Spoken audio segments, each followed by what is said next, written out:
एक बार फिर से आप सभी का स्वागत है न्यूज इंडिया पर। मैं हूं आपके साथ नीतू गुप्ता। शुरुआत करेंगे साउथ साइड की खबरों की। कर्नाटक के बेल्लारी में विजय संकल्प समावेश जनसभा में गृह मंत्री अमित शाह ने भाग लिया और जनसभा को संबोधित किया। अमित शाह ने कहा कि कांग्रेस और जेडीएस दोनों ही परिवारवादी पार्टियां हैं। जेडीएस को दिया गया आपका एक एक वोट कांग्रेस को जाने वाला है और कांग्रेस को दिया गया एक एक वोट सिद्धारमैया और दिल्ली का एटीएम बनी उनकी सरकार को जाने वाला है। लोगों को संबोधित करते हुए अमित शाह ने कहा कि मोदी सरकार ने पीएफआई पर प्रतिबंध लगा दिया। जब कांग्रेस का शासन था तो पीएफआई के खिलाफ 1700 मामले वापस ले लिए गए थे। आपको बता दें, कर्नाटक की लड़ाई बीजेपी के लिए चुनौतियों से भरी मानी जा रही है। इस नाते केंद्रीय नेतृत्व ने जीत सुनिश्चित करने की रणनीति उन क्षेत्रों से तय की है जो बीजेपी के लिए अब तक की सबसे बड़ी चुनौती है। दरअसल गृह मंत्री अमित शाह ने मैसूर क्षेत्र की लगभग 5 दर्जन सीटों में से 35 सीट जीतने का लक्ष्य किया। बीजेपी ने इसकी शुरुआत कर दी है। बीजेपी अध्यक्ष जेपी नड्डा ने हाल ही में कर्नाटक दौरे से वो लौटे, जहां बीजेपी के लिए यहां जीत बहुत जरूरी है और ये जीत इसलिए जरूरी है क्योंकि दक्षिण में बीजेपी का ये अकेला राज्य है। इसके साथ ही पार्टी आगामी लोकसभा चुनाव में दक्षिण पर फोकस कर रही है।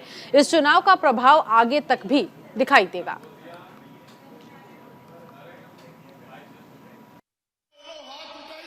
मित्रों, आज मैं आपको बताने आया हूं कि यहां पर भारतीय जनता पार्टी पूर्ण बहुमत के साथ आपका आशीर्वाद प्राप्त करने के लिए लड़ रही है।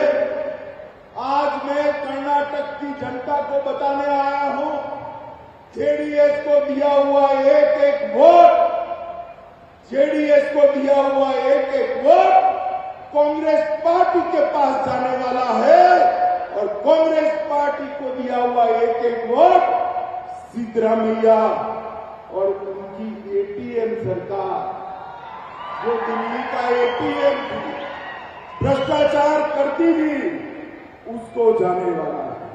मित्रों, आज मैं कहने आया हूं, मोदी जी के नेतृत्व में देश को सुरक्षित करने वाली भारतीय जनता पार्टी एक और है और दूसरी ओर राहुल बाबा के नेतृत्व में टुकड़े टुकड़े गैंग के साथ जुड़ी हुई कांग्रेस पार्टी। ये दोनों के बीच में आपको तय करना है। मित्रों, मैं कर्नाटक में आया हूं, मैं आपको कहने वाला आया हूं, पीएफआई पर नरेंद्र मोदी जी ने बैन लगा दिया, पीएफआई को बंद कर दिया। मुझे बताइए मित्रों, पीएफआई पर बैन करना चाहिए नहीं करना चाहिए? जोर से बोलो, करना चाहिए नहीं करना चाहिए? जब कांग्रेस की सरकार थी तब पीएफआई पर 1700 से ज्यादा केस वापिस लेने का काम किया। उधर एआईएमआईएम का पहला राष्ट्रीय अधिवेशन मुंबई में आयोजित किया जाएगा। अधिवेशन 25 और 26 फरवरी को होगा। अधिवेशन का समापन पार्टी के राष्ट्रीय अध्यक्ष असदुद्दीन ओवैसी की अध्यक्षता में होनी है। इसमें राष्ट्रीय कार्यकारिणी सहित सभी राज्यों के पदाधिकारी हिस्सा लेंगे। एआईएमआईएम के राष्ट्रीय प्रवक्ता वारिस पठान ने बताया कि मुंबई में आयोजित इस सम्मेलन में एआईएमआईएम की तरफ से पार्टी संगठन, पार्टी विचारधारा और आने वाले चुनाव के मद्देनजर अहम फैसले लिए जा सकते हैं। इसके साथ ही इस अधिवेशन में राज्य में पार्टी की स्थिति की योजना बनाने और भविष्य में किए जाने वाले बदलाव के संबंध में विचार से चर्चा करने की संभावना है। अधिवेशन का पहला दिन नवी मुंबई में आयोजित होगा, जिसमें पार्टी की पूरी राष्ट्रीय कार्यकारिणी, सांसद, विधायक और कई राज्यों के प्रदेश अध्यक्ष हिस्सा लेंगे। सम्मेलन का दूसरा दिन चैम्बूर में रखा गया है। इम्तियाज जलील साहब मेंबर ऑफ पार्लियामेंट उस 2 दिन के नेशनल कन्वेंशन के जिम्मेदार हैं और ऑर्गेनाइजिंग कमेटी के वो चेयरमैन हैं और पूरे हमारे स्टेट से जहाँ जहाँ एमआईएम पार्टी के प्रेसिडेंट्स हैं, डिस्ट्रिक्ट प्रेसिडेंट हैं, कॉरपोरेटर्स हैं, एमएलएज हैं, तो पूरे तकरीबन स्टेट से लोग आएंगे वहाँ पर। 2 दिन का कन्वेंशन है। 25 तारीख को एक मीटिंग है, फिर 26 तारीख को अलग मीटिंग है। दोनों दिन 25 तारीख के दिन एक पब्लिक मीटिंग होंगी, मुंब्रा में, और 26 तारीख को एक पब्लिक मीटिंग होगी दिन भर के डेलिब्रेशंस के बाद मलाड में, और उसमें क्या क्या डिस्कस होगा वो इम्तियाज जलील साहब 30 तारीख के दिन सुबह में वहाँ प्रेस कॉन्फ्रेंस करेंगे, मैं भी रहूँगा और पूरा डिटेल तफसीलात आपको उस वक्त वाकिफ कराएंगे। आंध्र प्रदेश के सीएम जगन मोहन रेड्डी ने YSR लॉ नेस्थम फंड जारी किया। सीएम ने इस योजना के तहत राज्य में 2000 से ज्यादा योग्य जूनियर वकीलों के लिए सहायता फंड जारी की है। इस दौरान उन्होंने कहा कि YSR लॉ नेस्थम पहला जूनियर वकीलों को उनके पेशे के शुरुआती दौर में उनकी मूलभूत आवश्यकताओं के लिए सामाजिक सुरक्षा प्रदान करती है। इसके साथ ही उन्होंने ये भी कहा कि इस योजना का प्राथमिक लक्ष्य अधिवक्ताओं को आर्थिक सहायता देना है। आपको बता दें, कार्यक्रम के तहत लाभार्थियों को 3 साल तक या 35 वर्ष की आयु प्राप्त करने तक जो भी पहले हो हर महीने 5,000 रुपए मिलेंगे। सीएम रेड्डी ने कहा, इस तरह की योजनाएं कोविड के दौरान वकीलों के लिए बेहद मददगार साबित हुई थी।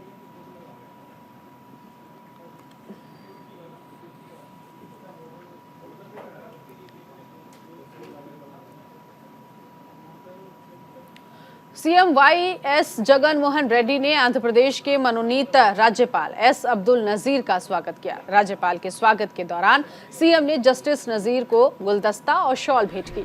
इसके साथ ही उन्होंने औपचारिक स्वागत समारोह में भाग लेने वाले अन्य अधिकारियों से राज्यपाल का परिचय करवाया। तो ये तस्वीरें उस वक्त की जब सीएम ने राज्यपाल का स्वागत किया, उन्हें शॉल भेंट की, उन्हें गुलदस्ता भेंट किया है।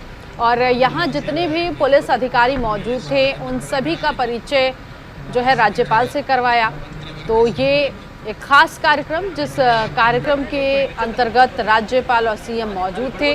कुछ पुलिसकर्मी भी यहाँ पर नजर आए, पुलिस अधिकारी भी थे और इस समारोह में राज्यपाल का स्वागत किया गया, शॉल भेंट कर, गुलदस्ता देकर।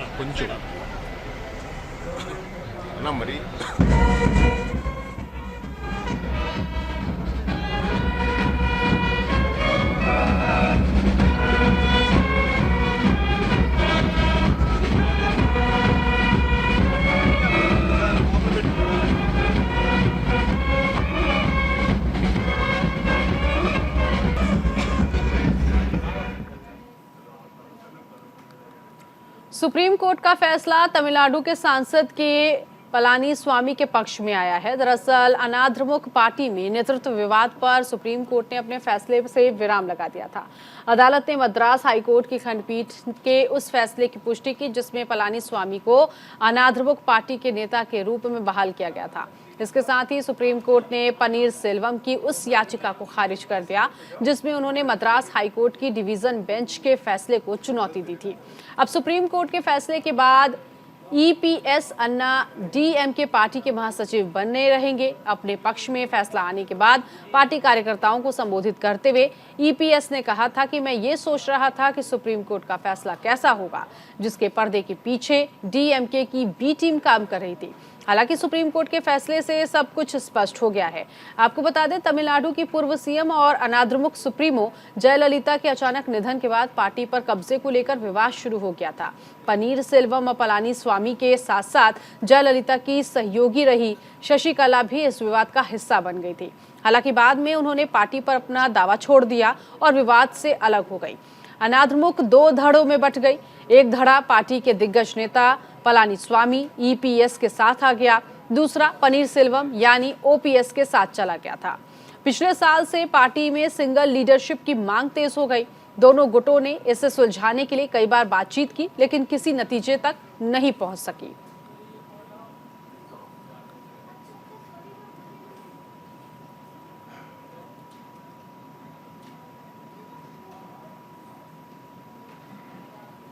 तेलंगाना के रंगारेड्डी में मंत्री KT रामा राव ने वस्त्र निर्माण सुविधा केंद्र का उद्घाटन किया। 500 करोड़ के निवेश के साथ इस सुविधा केंद्र की शुरुआत की गई। इस दौरान रामा राव ने कहा, वेलस्पन ग्रुप की तरफ से इस तरह की सुविधा केंद्र की शुरुआत प्रदेश के लिए एक अच्छी शुरुआत है। माइक्रोसॉफ्ट, अमेजन, काइटेक्स ने भी इस तरह की सुविधाएं शुरू की हैं। औद्योगिक दिग्गजों की प्रदेश में इस तरह की उपस्थिति के साथ चंदनवेली और सीतारामपुर जल्द ही तेलंगाना में सबसे बड़ा औद्योगिक केंद्र बन जाएगा। तो रंगारेड्डी में प्रदेश के लिए एक अच्छी शुरुआत की गई है। वस्त्र निर्माण सुविधा केंद्र की शुरुआत हुई और आगे इसको औद्योगिक केंद्र के रूप में देखा जा रहा है। ये मंत्री के.टी. रामाराव का बयान आया और उन्होंने कहा कि ये तेलंगाना के भविष्य के लिए बेहतर है।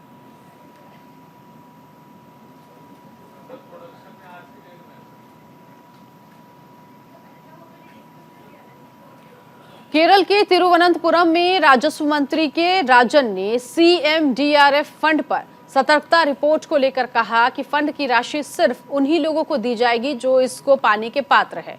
किसी ने निधि को गलत तरीके से प्रयोग किया तो हम उनके खिलाफ सख्त एक्शन लेंगे। आपको बता दें, CMDRF फंड को लेकर सतर्कता और भ्रष्टाचार निरोधक ब्यूरो ने कहा था कि कुछ अधिकारियों की तरफ से फर्जी मेडिकल रिपोर्ट का प्रयोग कर अयोग्य उम्मीदवारों को फंड से राशि दी गई थी, जिसके बाद से ही अब इस पर सख्ती देखी जा रही है। तो पात्र लोगों को ही फंड का सहयोग मिलेगा, वो राशि दी जाएगी। CMDRF फंड को लेकर यहाँ पर चर्चा की गई क्योंकि खबर थी इससे पहले उसका दुरुपयोग किया गया, उन पैसों का दुरुपयोग किया गया। अब ऐसे में सख्ती के बाद राजस्व मंत्री ने कहा है कि ये जो धनराशि है ये उन्हीं लोगों को दी जाएगी जो इसके पात्र होंगे।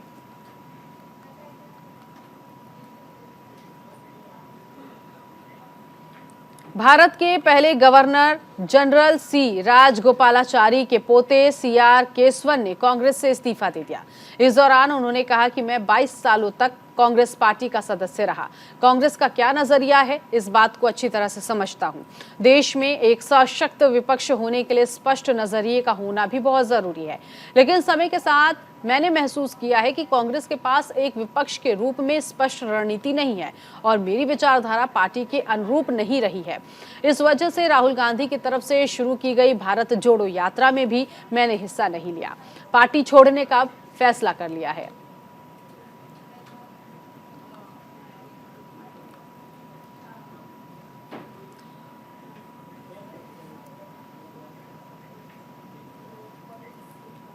टीडीपी नेता पट्टाभिराम को गनवरम उप जेल में स्थानांतरित कर दिया गया है। दरअसल पट्टाभी को टीडीपी के 11 अन्य नेताओं के साथ हिरासत में ले लिया गया था।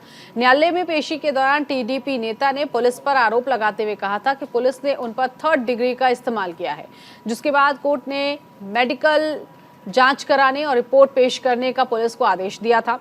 पुलिस ने कोर्ट को मेडिकल रिपोर्ट सौंपी और रिपोर्ट की जांच के बाद जज ने आदेश दिया कि पट्टाभी को गन्नावरम उप जेल में स्थानांतरित कर दिया जाए।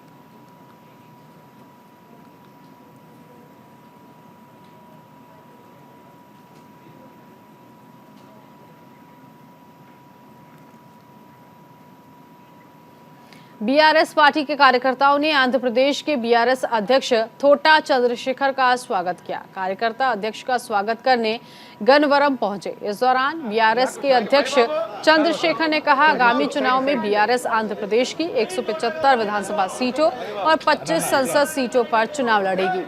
उन्होंने आगे कहा, कई दलों के बड़े नेता भी बीआरएस में शामिल होने के इच्छुक हैं।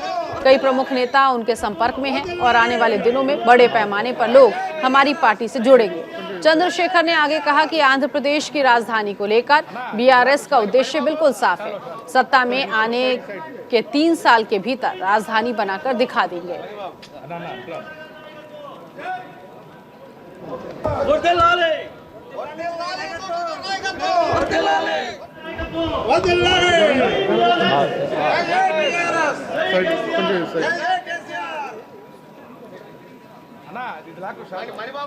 तो बीआरएस में कई बड़े नेता शामिल होने की इच्छा जता रहे हैं। बीआरएस अध्यक्ष थोटा चंद्रशेखर ने कहा है, जब वो गनवरम पहुंचे तो कार्यकर्ताओं ने उनका स्वागत किया, फूलमाला से स्वागत किया गया, नारेबाजी यहां पर की गई और इसके साथ ही साथ उन्होंने कहा कि हमारी पार्टी आगे आने वाले दिनों में आंध्र प्रदेश के विकास को लेकर आंध्र प्रदेश को बदल कर दिखा देगी।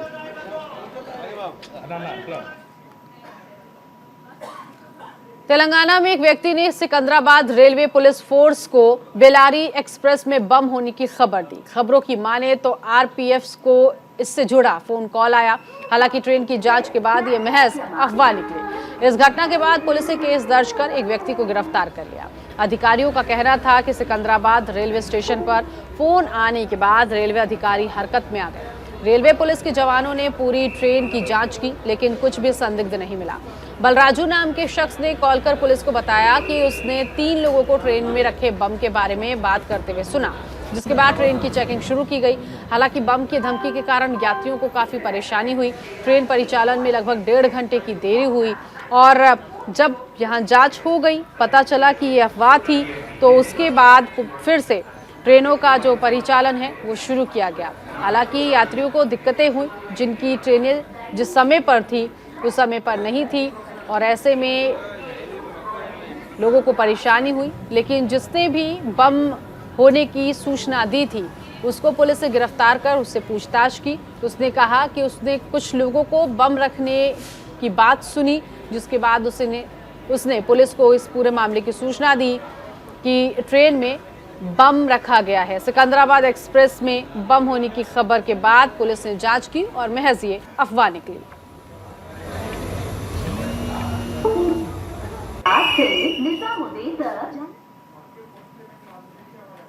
तेलंगाना प्रदेश कांग्रेस कमेटी ने राज्य मानव अधिकार आयोग से मांग की है कि वो आवारा कुत्तों के खतरों से निपटने को लेकर राज्य सरकार को कार्रवाई का निर्देश दे। दरअसल 19 फरवरी को आवारा कुत्तों के झुंड ने एक 4 साल के बच्चे पर हमला कर दिया था, जिसके बाद उसकी मौत हो गई थी। इस घटना के बाद कांग्रेस नेताओं ने तेलंगाना सरकार, राज्य के नगर प्रशासन, मंत्री समेत कई लोगों पर मानव अधिकारों के उल्लंघन का आरोप लगाया और कड़ी कार्रवाई के साथ राज्य प्रशासन को तत्काल उपाय करने के निर्देश देने की मांग की है। टीपीसीसी नेताओं ने तेलंगाना राज्य मानवाधिकार आयोग में दायर शिकायत में कहा कि हैदराबाद और सिकंदराबाद में आवारा कुत्ते लोगों को, विशेष तौर पर बच्चों और बुजुर्गों पर हमला कर रही हैं। शिकायत में उस 4 साल के बच्चे का भी जिक्र किया गया, जिसकी आवारा कुत्तों के झुंड ने जान ले ली थी। कांग्रेस नेताओं ने कहा कि नागरिकों के जीवन की रक्षा करना और कुत्तों के खतरे को नियंत्रित करना मेयर का काम है। मृतक बच्चे के परिवार को सरकार की तरफ से आर्थिक मदद भी मिलनी चाहिए। तभी हाल ही में एक वीडियो आया था, बेहद दर्दनाक वीडियो, कि एक बच्चा 4 साल का था, कैंपस में पहुंचा था और कुत्तों के झुंड ने उस पर हमला कर दिया।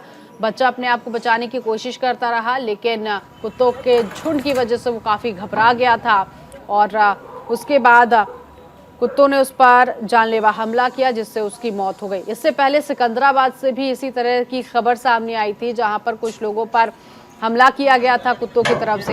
अब इन दिनों आवारा कुत्तों को ढूंढा जा रहा है, उन्हें कब्जे में लिया जा रहा है और इसके साथ ही साथ अब राज्य सरकार पर भी निशाना साधते हुए कांग्रेस नेताओं ने कहा है कि इन आवारा कुत्तों पर लगाम लगाने की जरूरत है।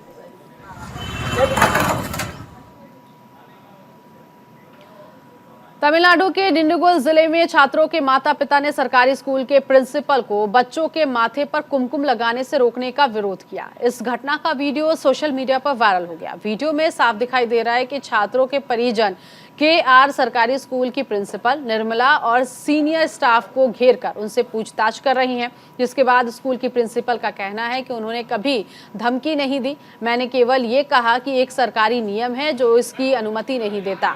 इसके साथ ही प्रिंसिपल ने छात्रों से सवाल किया कि क्या मैंने आपको धमकी दी थी, क्या मैंने ये नहीं कहा था कि हमें बिंदी पहनने की, लगाने की अनुमति नहीं देने वाला शासन की तरफ से आदेश मिला है और सरकार के आदेश को लागू करने का उद्देश्य है कि स्कूल में जाति या धर्म के आधार पर छात्रों में अंतर न किया जाए।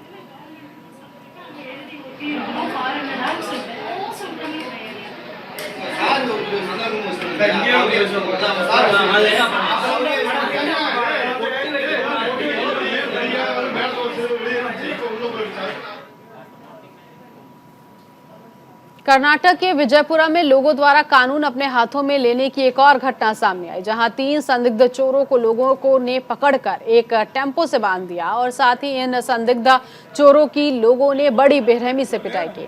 दरअसल इन संदिग्ध चोरों पर पंप सेट मोटर चोरी करने का आरोप लगा है। इस पूरी घटना का वीडियो सोशल मीडिया पर वायरल हुआ। वीडियो में साफ दिखाई दे रहा है कि लोगों ने इन तीनों संदिग्धों को किस तरह से बंधक बनाया। आपको बता दें, इसी तरह की एक घटना राजस्थान के सीकर जिले से भी पिछले साल सामने आई थी, जहां एक लड़के को पेड़ से बांधकर बेरहमी से चोर होने के संदेह पर पीटा गया। विजयपुरा की इस घटना ने फिर सवाल खड़ा कर दिया कि क्या लोगों को कानून व्यवस्था अपने हाथों में लेने का हक है, और अगर इस तरह की कोई घटना होती है तो इसके लिए पहले पुलिस को क्यों नहीं सूचित किया जाता।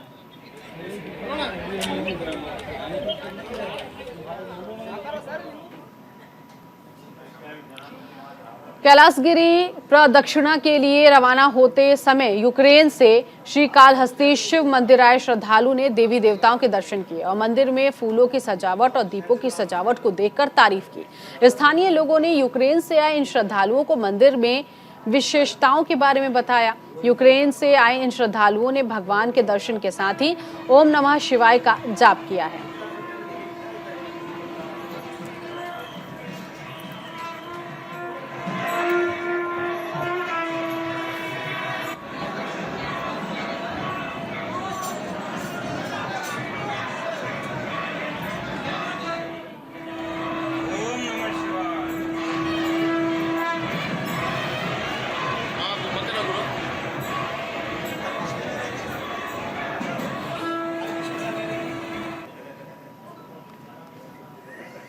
ग्रेटर हैदराबाद नगर निगम ने मच्छरों के खतरे से स्थानीय लोगों को राहत देते हुए झीलों की सफाई की। इस दौरान झील के कूड़े को हटाया गया और साफ सफाई की गई। मच्छरों को पनपने से रोकने के लिए एक ड्रोन का इस्तेमाल कर कीटनाशक दवाओं का छिड़काव किया गया। कॉलोनियों, झीलों, तालाबों के खुले और निचले इलाकों में फॉगिंग और छिड़काव की गतिविधियों को करने के लिए कहा गया है। नगर निगम का कहना है कि इस तरह का अभियान मच्छरों की रोकथाम के लिए मदद करेगा, जिससे बीमारियों से लोगों के बचाव में मदद मिलेगी।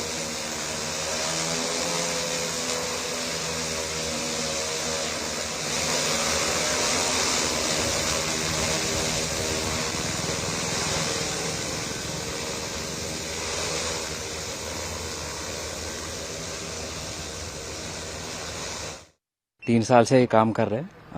ड्रोन से दवा मार रहे थे। हर जगह किधर भी मच्छर आए, ब्रीडिंग आए, और पूरा ब्रीडिंग में हम दवा, हमारा सुपरवाइजर पूरा लोग बहुत हेल्प करते हैं हमको। उधर किधर भी मच्छर आए उधर ड्रोन लेके जाते हैं, उधर मार के आप किधर भी जाओ, किधर भी ऐसा जगह, ऐसा पूरा लेक में पूरा कैरताबाद जोन में मार लेते हैं। पूरा ये मच्छर का पूरा ब्रीडिंग रहता, अंडे, वो अंडे को मारने का पूरा बॉर्डर्स में रहता है। पूरा है उस बॉर्डर्स में पूरा वो बहुत पावरफुल का है, वो पूरा मच्छर मर जाते हैं, ब्रीडिंग का पूरा चले जाता है।